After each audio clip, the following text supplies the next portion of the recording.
Okay, folks, it's your buddy Mike Messier. Just saw The Matrix. Yes, the 1999 Matrix is in the theaters uh, today, basically. So, what was today's date? April 3rd, I think today was.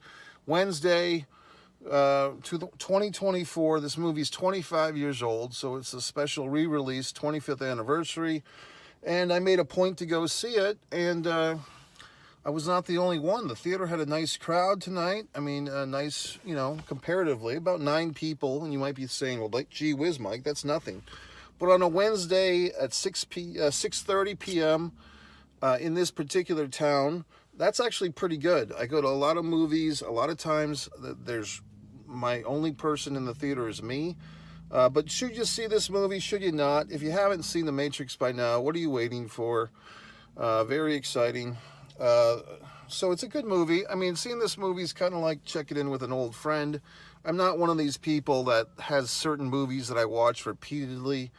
There's a few like that in my life, maybe Highlander, maybe Goodfellas, but I don't really make a point. I know some folks, they'll watch the Lord of the Rings every year, or they'll watch the Star Wars movies every year.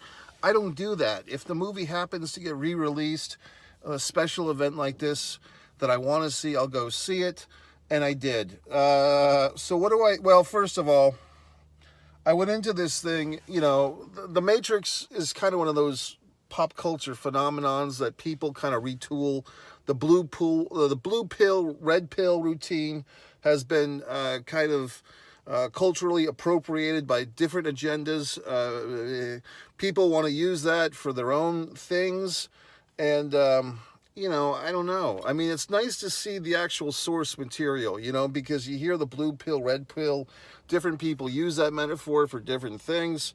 And it's nice to see the original movie, okay, and how it was used there. And then Lawrence Fishburne, I mean, I don't know if you've heard this story. I've heard it a million times. Apparently, Quentin Tarantino, when he was writing the character in Pulp Fiction that eventually Samuel L. Jackson would play, Jules, our buddy there, fucking Tarantino, wrote it for Fishburne. And apparently Fishburne did not want to do it for whatever the fuck reason. And I believe that what Fishburne says is that his agents or managers at the time wanted Lawrence Fishburne to only be considered for lead roles. And this character of Jules, in their opinions, was not the lead role in Pulp Fiction, although I would say that Pulp Fiction really is an ensemble movie, 3 different storylines, as we know, and Jules is right up there with the Travolta character and the Bruce Willis character and the Uma Thurman and so forth. And, these agents or managers said, no, Fish. I don't even know if they gave him the script or not. But in any event, he ended up not doing the movie, went to Samuel Jackson, and the rest is history. So I kind of feel, in my view of the world, that this movie, The Matrix, was kind of like the make good for that, because, Lawrence Fishburne has second seating, basically, second on the list here for this one, behind Keanu. And Fishburne basically has an iconic performance in this. So, I mean, what lesson can we learn? Whatever the fuck. I mean, if you make a big goofball mistake and pass on them, whether you make it or your agent manager. I guess the point is, if you have fucking idiots for agents and managers that don't know a great opportunity for the talent when it's there on their goddamn silver platter, then just people are fucking morons, okay? So anyway, moving on. The other thing that it reminds me of this movie reminds me, there was a time for like 10 years when everyone shat all over Keanu Reeves' acting, that he said whoa too much and he was just an idiot. Probably the younger folks out there don't remember this, but I clearly do. There was this time when Keanu Reeves' acting was like this goddamn punchline. But the guy just kept doing movie after movie. I don't know if he's ever been an Academy Award guy or not. I don't think so. But I mean, he's just, he's the people's favorite. So whoever the fuck shits all over his acting, I mean, it was one of those like late night talk show jokes or stand-up comedian jokes. If you wanted a cheap laugh, you took a pot shot at Keanu Reeves' acting. Well, he's doing better than any of us assholes. So there you go. What else? Okay, here we go. Here's the timely conversation. A couple of years ago, I started hearing when, they're making this Matrix, like the fourth sequel or whatever the fuck, which I did see about a year ago.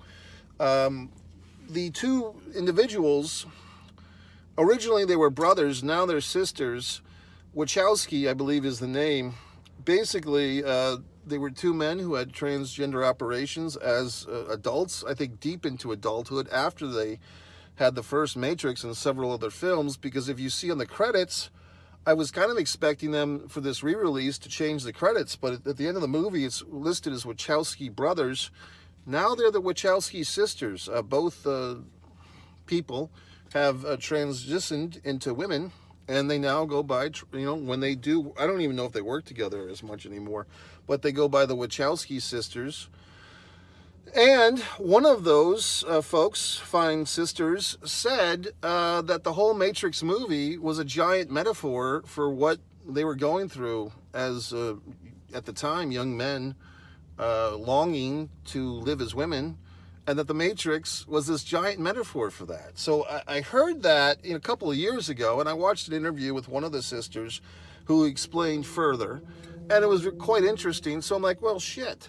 A whole generation of people grew up with this movie not realizing that. So I went into this movie, the re-release tonight, with that little seed of information and trying to see, like, does that happen? Like, did I see that in the movie, that what these guys at the time, now women, were going through? See how fucking politically correct I am? I'm just dancing on that.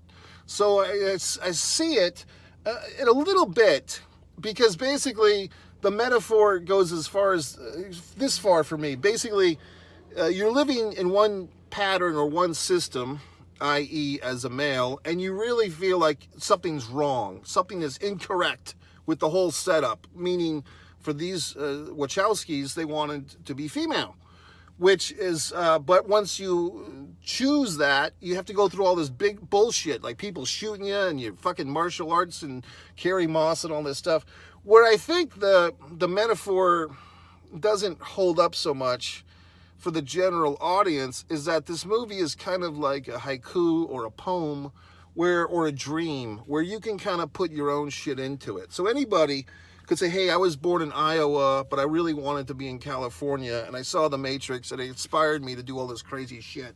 So I feel like perhaps for them, when they were writing it, directing it, producing it, that metaphor or that struggle was in their systems. But I think for everyone watching this film, you can kind of get out of this film what you want, because there's enough there. And in other words, enough not there. Like, there's some things that are kind of blanket, like a lot of the Fish's, what's his character's name? Morpheus. A lot of Morpheus's dialogue is like this fucking Shogun, Shaolin monk stuff. You know what I mean? So you can kind of bring to the table your own wood, is what I'm saying. The other thing is payphones. This movie, the Keanu Reeves character is in 1999, but I believe it's like 21, whatever the fuck, that the other characters are in. And I think even in their realm, there's like these payphones. It's interesting that even in a sci-fi movie, certain things kind of held on to. And in this film, we see the use of cell phones, like the flip Nokias, and we don't see, a smartphone, but we see the standardized, because smartphones weren't around yet, but we do see like payphones still hanging around, and even an old, like, kind of, it looks like a rotary black phone at one point. It's just interesting. There are like scenes of like, CDs or DVDs when we see Neo or whatever the fuck, Anderson, lying there at the beginning. He's surrounded by data, and we see like a CD and so forth. So it's interesting. Joey Pants is in this thing, Joe Pantolino. I was on set in Rhode Island many years ago. There was some pilot that he was supposed to be the star of, and like the day that I showed up to go to work, the whole show got canceled and kiboshed. So I think like Joey Pants himself had to tell everybody, or he chose to tell everybody. It was a sad moment. What else? And he had these two little dogs. Like he was one of these actors that had like little dogs, like little show-off dogs. You know what I mean? That he's walking around. What else? Carrie-Anne Moss, you know, beautiful woman, and I'm watching this movie and I'm thinking, who the fuck, you know, what happened to her? Like, and I guess she's still rich and famous and all that shit. But I mean, I think she was in the Matrix thing from last year. I don't remember seeing her in a ton of crap anymore. What else? What else, folks? I don't know, just a lot. Oh, the fucking bad guy, the guy that plays Smith. Really, he's kind of like the guy in Terminator 2. Like, he's kind of this iconic villain. But, I mean, I'm sure he does, like, conventions and horse shit. But has he had a great career since? I don't know. You tell me. Tank and Dozer, you know, that's nice. I don't know. I like the fucking movie. I mean, I'm not going to write an essay about all the wonderful things. I'm just kind of thinking about, you know, I go into this movie with kind of like looking for this, you know, transgender metaphor that the Wachowskis have proclaimed. I see it a little bit, but I also see that I don't think it applies to everybody, because that's the great thing about art. You know, whether it's my art, these wonderful paintings that I do, okay, acrylics. This one's still in the making. I haven't colored these folks in down here. Or all the wonderful things I do. Art is really open to everyone. You know, once you make your art, the film, or whether you write a book, or whatever the fuck you do, because really there's two creators. There's the creator, the painter, in this situation, me, and then there's the interpreter, in this situation, you. And with these films like The Matrix or The Wizard of Oz or whatever the fuck movie, you know, you can put a lot into it, but it's like, as far as creating it, but it's really like a great piece of art is when the audience, how much they put into it. So how much of your art, whether it's your film, your book, your poem, whatever, the song, whatever the fuck it is, painting, whatever you do, how much does it inspire an audience to give their take on it? So that's it, MikeMessier.com, with all these deep thoughts. The Matrix, thumbs